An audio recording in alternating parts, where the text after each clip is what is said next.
Pause in between videos, so the videos are up there separately because it doesn't record if I put the video on there.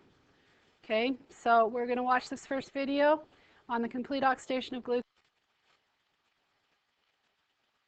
Of things there. Basically, we need to know that if we take one glucose molecule, we're going to go through glycolysis, we're going to go through Krebs, we're going to go through the PDH, and we're going to end up with the 30 to 32 ATP.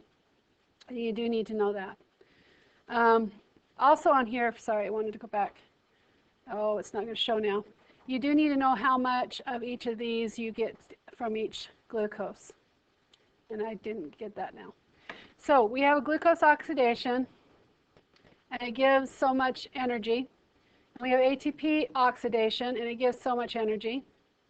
And if we combine these two, we get this large equation right here, which gives us an overall kilocalories per mole. To find out the efficiency of the energy stored, we're going to basically take the energy stored divided by the available energy times 100. So we would take the 234, which is from right here, divided by the 686 from right here, and times it by 100, and we would get 34.1% as being the efficiency that it's stored. So it's not real great efficiency for storage, but it is some efficiency in here. And I think you need to copy these down. Is that right? These equations. So let me know when you're ready, and we'll move on.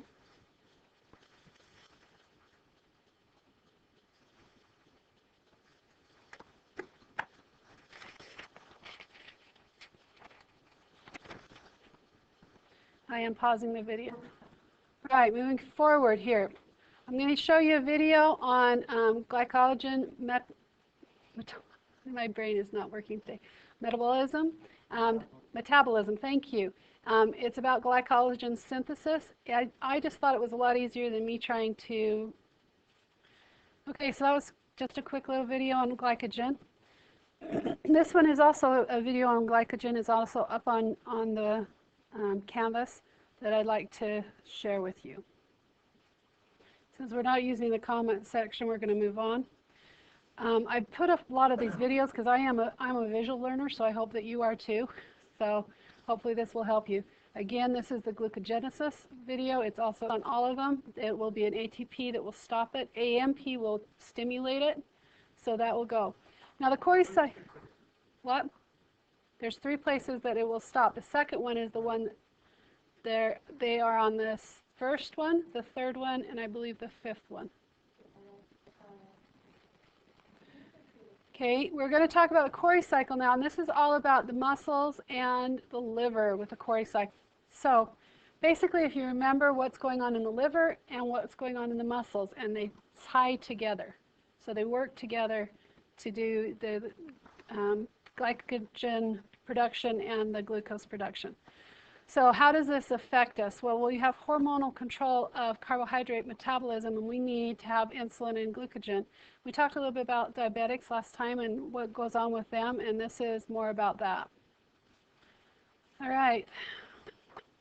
So we talked a little bit about diabetic last time, but we're going to talk a little bit more about it. So low blood sugar is hypoglycemia, and that's when some symptoms you have: shaky, fast heartbeat, sweaty, dizzy or shaky, anxious, hungry, blurred vision, nervous or upset, headache, weak or tired.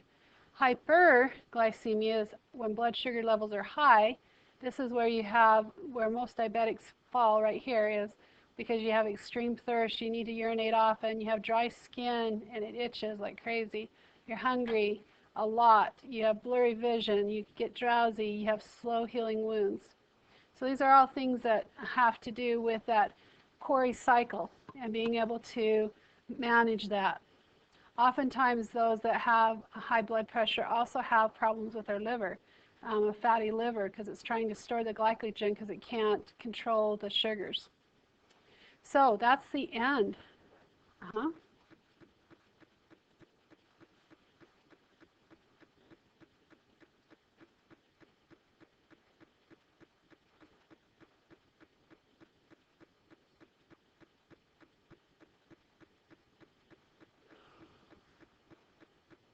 So a lot of times when you walk, if you go hiking with somebody, they can actually come upon a point where they get hypoglycemia. When they're hiking and they put out too much energy and they haven't put anything in, they'll start getting sweaty and shaky and dizzy and get blurred vision and feel weak or tired and get a headache or become extremely nervous or upset. And this will help. This will pass when it sort of reminds me of that Snickers commercial. You're not yourself. That's right. You're not yourself if you're hungry. So this is sort of what's going on. To actually be diagnosed as hypoglycemic, you have to have low blood sugar all the time. But you can come into a point where you have hypoglycemia, where you have very low blood sugar, and you need more blood sugar. Any questions with either one of these? Okay, so don't study until you get it right. Study until you can't get it wrong. And the test is coming up, so believe you can, and you're halfway there, Theodore Roosevelt. So we're going to study smart. You have got the time. Let's see, we have, which assignment was due today? 1 and 2, and then we're going to 3 and 4 next time.